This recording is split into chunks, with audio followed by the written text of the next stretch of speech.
क्या बजट मईशत बेहतर कर पाएगा ना या नहीं कर पाएगा। मिफ्ता इस्माइल साहब हमारे साथ मौजूद है, साबिक वज़ीर ख़जाना है, सेक्रेटरी जनरल अवाम पाकिस्तान पार्टी के और ख़ुद भी इंडस्ट्रियलिस्ट हैं। मिफ्ता साहब अस्सलाम वालेकुम। वालेकुम सलाम।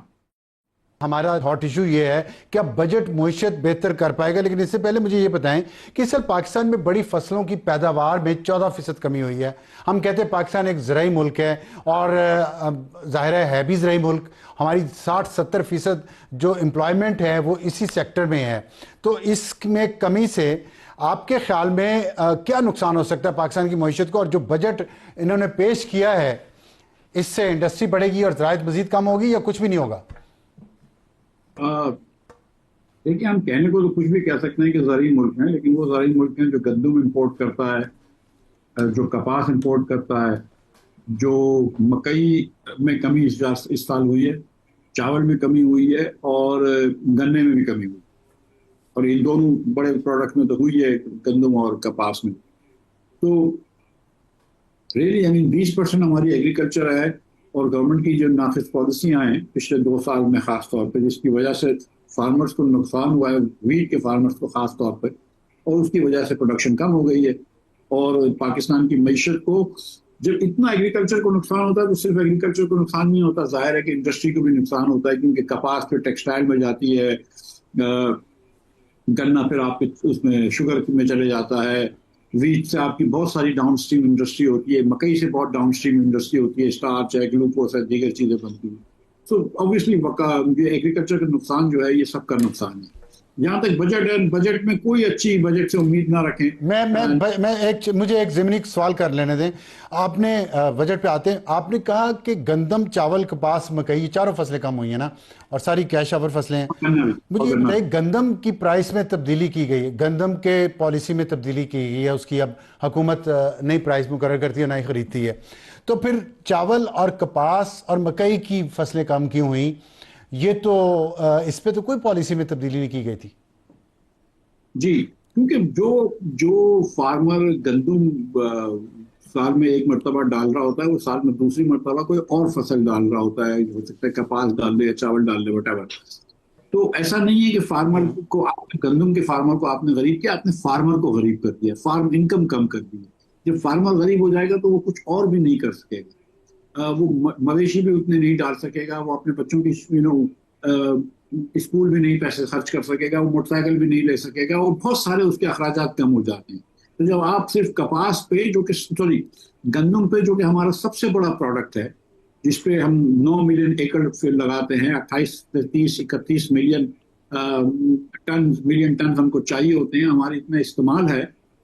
अगर उस पर आप फार्मर से वादा करते हैं कि हम आपसे गंदम लेंगे 400 रुपए, सॉरी 100 रुपए किलो, या 400 रुपए, 4000 रुपए मन लेंगे, और फिर आप नहीं लेते, और आज भी अगर वो गंदम जो है वो फार्मर 200, 2000 या 2200 रुपए मन बेचने में मजबूर हो, तो उसकी तो आपने कमर तोड़ दी ना, फिर तो वो कुछ भी नहीं कर सकता। तो अच्छा, इसमें आप समझते थे कि पहली वाली पॉलिसी ठीक थी? नहीं, देखिए, आपने अगर फ्री मार्केट करनी है तो I have nothing against free market. जैसे आपने पाकिस्तान में कुछ अर्से पहले चावलों की फ्री मार्केट करी, और चावल ठीक है, लेकिन चावल हमारी इतनी स्ट्रॉन्ग इंपॉर्टेंट क्रॉप नहीं है। आपने ये करना था, एक तो ये झूठ नहीं बोलना था। आपने अगर ये नहीं कह सकते कि आप बोलेंगे मैं 4000 को दूंगा फिर ना लें, आप उस साल बोले ही ना, जैसे इस साल किया कि बोले ही नहीं। लेकिन फिर आप कर दें कि इलेक्ट्रॉनिक वेयर हाउस रसीद कर दें, कि यार एक फार्मर जाए, वो वेयर हाउस में डाले, उसको रसीद मिले, वो रसीद बेच सकता है, उसके सामने कर्ज ले सकता है। इतना तो फार्मर को देना, उस पहले दिन तो सारे के सारा माल। मतलब हमने ऑल्टरनेटिव बनाए बगैर एक मेजर पॉलिसी शिफ्ट ले आए, ऑल्टरनेटिव नहीं बनाया था। ये हम हमेशा हर जगह करते तो ऐसे ही हैं, इसलिए तुम्हारी गवर्नेंस का ये हाल है। अच्छा, ये बताएगा, जो अब छोटी गाड़ियों पर टैक्स में इजाफा कर दिया है हुकूमत ने, डिजिटल प्लेटफॉर्म्स पर, ई कॉमर्स पर टैक्स लगा दिया है, तनख्वाहदार तबके के लिए ना होने के बराबर जो है कमी की गई है, कम से कम सैलरी 37,000 रुपया ही है, कुव्वत ख़रीद में 58% कमी हो चुकी है, लोगों के गुर्बत में इजाफा हो चुका है। तो कैसे रियल एस्टेट में रिलीफ है, इंपोर्ट्स पर ड्यूटी में कमी है, BISP के लिए 716 अरब, कैसे मईशत तरक्की करेगी? इसमें करेगी? नहीं करेगी सर, 3 साल से नहीं कर रही है। 3 साल से हम अपने आप से गरीब हो रहे हैं, और 15 साल से हम दुनिया भर से गरीब हो रहे हैं, क्योंकि बहुत सारी वजूहत हैं। शुरू करते हैं इस तरह के, हुकूमत के अखराजात बहुत ज्यादा है, और क्योंकि अखराजात बहुत ज्यादा हैं तो उसको टैक्स बहुत ज्यादा मिलता है। लेकिन क्योंकि हम अशराफिया को टैक्स नहीं करते तो हम गरीब लोगों के ऊपर बहुत बोझ डाल गए। अब गरीब आदमी जो है ना, वो मईशत के अंदर प्रोडक्टिव रहा नहीं। एक तो फर्स्ट नंबर वन, अखराजात इसलिए ज्यादा है कि हमने लास्ट एनएफसी अवार्ड में 60% पैसे सूबों को देने का वादा कर दिया। अब सूबों के पास इतना वाफर पैसा है कि 1000 अरब रुपया इस वक्त बैंक में रखा हुआ है सूबों के, उनसे खर्च नहीं हुआ। लेकिन हम सूबों को इस साल भी 9-10 हजार अरब रुपया और दे देंगे, उसमें वो ग्लास ट्रेन बनाए, पंजाब में केपी के अंदर वो इंटर्न्स रख लें सोशल मीडिया वॉरियर के नाम पे, और फिर सिंध में अल्लाह जानता है वो क्या करते हैं, अल्लाह ही जानता है, मतलब लेकिन वो पैसे अवाम की सेवा के लिए पैसे कहीं नहीं लगते।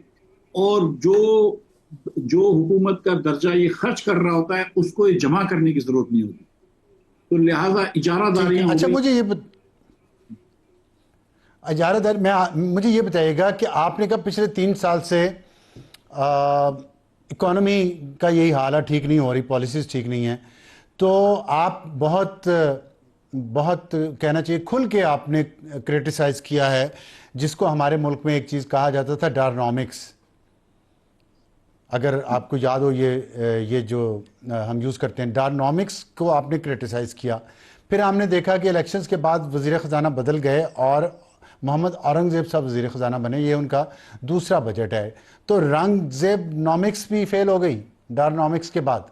ये जो मसला है डायनामिक्स, इससे कोई ताल्लुक नहीं है। पाकिस्तान में जो असल मसले जो है ना, जो मिसाल के तौर पे एनएफसी अवार्ड का, अब उसमें अगर जो लोग शामिल थे, लेकिन एनएफसी अवार्ड एक बहुत ज्यादा हमने कर दिया, और हमने वफाक को कंगला कर दिया। वफाक कंगला होगा तो वफाक को ज्यादा से ज्यादा टैक्स लगाना पड़ रहा है, जिससे मईशत बैठ रही है।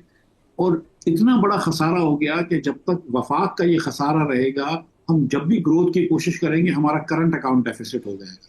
वो जो करंट अकाउंट तो मईशत तो फिर ये मुआशी तो नहीं, ये तो सियासी मसला हुआ। नहीं तो मतलब देखिए ना, सारे मसले सियासी होते हैं ना। आपकी पहले आपने एनएफसी अवार्ड ठीक करना है। आपने मिसाल के तौर पे मैं आपको दे दूं तो देखिए, अभी औरंगजेब या डार साहब का इसमें कोई कसूर नहीं है। अगर प्राइम मिनिस्टर साहब इंसिस्ट करते हैं कि 1000 रुपए आप पीएसडीपी पे खर्च करना है और सूबों को आपने इतने पैसे देने, और उन्होंने 2800 अरब रुपए अपने एडीबीज पे खर्च करने हैं, और ये 3800 अरब रुपए हमने नालियां बनानी है, अभी जरूर नहीं थी। इस वक्त अगर आप मईशत आपकी 3 साल से आपका एवरेज पाकिस्तानी गरीब हो रहा है, आपने नौकरी पेशा लोगों पे जाबराना टैक्स लगा रखे हैं, आपने इन्फ्लेशन की वजह से लोगों को मार डाला, उसके बाद आपने टैक्सों की वजह से लोगों को मार डाला, बिजली और गैस की वजह से लोगों को मार डाला। आज हुकूमत का बयानिया इसलिए नहीं बिकता ना कि पाकिस्तानी खुश नहीं है। 3 साल से आपने उसकी कमर तोड़ दी। जब आप बात 50-60% कुव्वत खरीद कम हो गई है, तो वो तो बेचारा अपने बच्चों को खाना खिलाने के लायक नहीं रहा। उसके बाद आप टॉक्स पे टैक्स लगा रहे हैं। मैं बात आपकी समझ गया, मैं बात समझ गया। आप ये कह रहे हैं कि टैक्स फेडरल गवर्नमेंट इतना ज्यादा लगाई जा रही है क्योंकि वो कंगली हो चुकी है, और कंगली इसलिए हो चुकी है कि एनएफसी अवार्ड के जरिए सूबों को बहुत पैसे जाते हैं और वो सही तरह से खर्च नहीं हो रहे। तो आप ये सजेस्ट कर रहे हैं कि पाकिस्तान की मईशत का हल एनएफसी अवार्ड दोबारा तय करने में है? सर, ये एक हल है। दूसरा ये है कि पीएसडीपी तो देखें आप, ये 3800 अरब रुपए की क्या जरूरत थी इस बार ये पीएसडीपी करने की सूबे को और वफाक को? इस वक्त मुतामिल हुए 3800 अरब रुपए खर्च करने के। आपकी मिलिट्री से 1.5 गुना ज्यादा खर्च करते हैं पीएसडीपी नालियां बनाने के लिए। 800 अरब रुपए आपने, 700 अरब रुपए आपने पिछले बजट में लगाया था एमएनएस और एमपीए के ऊपर। इस बार मैं अभी हिसाब नहीं किया, लेकिन तो नालियां कैसे बनाए? नालियां सड़कें बनाना भी तो जरूरी है ना, उसका क्या करें? सर मेरी बात सुने, जिस मुल्क में 10 में से 8 बच्चा 10 साल की उम्र का 2 जुमले उर्दू में नहीं पढ़ सकता हो ना, उसमें नालियां ना बनाए तो बेहतर है। और आप भी जानते हैं और मैं भी जानते हैं कि नालियों के अंदर 20 से लेके 80% तक चोरी होती है, फुर्द होती है। कि नालियां को इतनी सभी सही है, ये आप जानते हैं, ठीक है? नहीं, कोई अल्टरनेटिव सिस्टम तो होना चाहिए ना। सिस्टम जरूर करें सर, लेकिन कोई तरीकेकार भी तो होना चाहिए ना। क्या जरूरी है इस वक्त कि नालियां बनाना जरूरी है? बच्चों को तालीम देना ज्यादा जरूरी है? क्या जरूरी है कि इधर मतलब स्टंटिंग से बच्चे मर, आप नालियां बनाने पे बैठे, आप लोगों के मतलब दोनों ही काम। ठीक है।